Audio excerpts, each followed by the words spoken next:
Alam nyo, mahalaga ang pananampalataya pag iinom ka ng sagip. Amen? Kasi pag hindi ka nanampalataya, at hindi ka inom.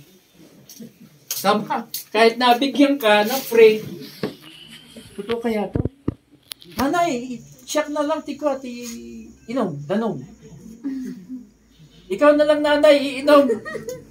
Ako, wala naman akong sakit. Di ba? Biglang nagkasakit. Uminom na. Sakit. Oh, ani, mapilitan ka ngayon uminom. Wala. Oh. Na mga kapatid, tuloy po, tuloy.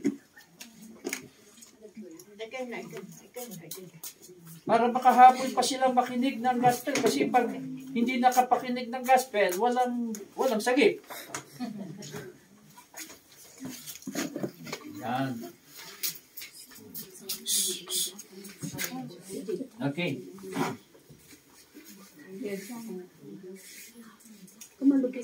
Anong oras start ng seminar? Oo nga, 1 ano? Sa susunod, pag yung late, huwag nang papapasukin.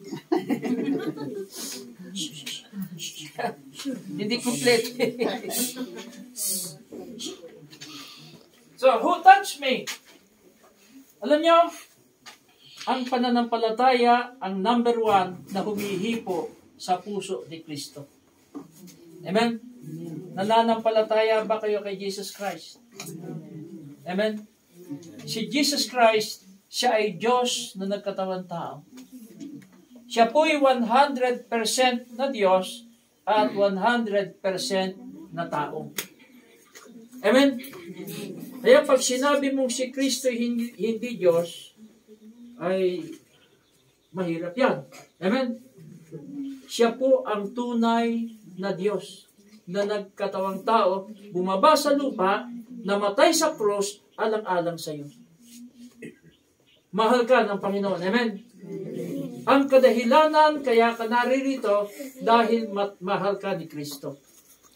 At kaya meron tayong ganitong seminar upang maipaabot sa iyo na merong buhay na spiritual na susunod sa kabilang buhay.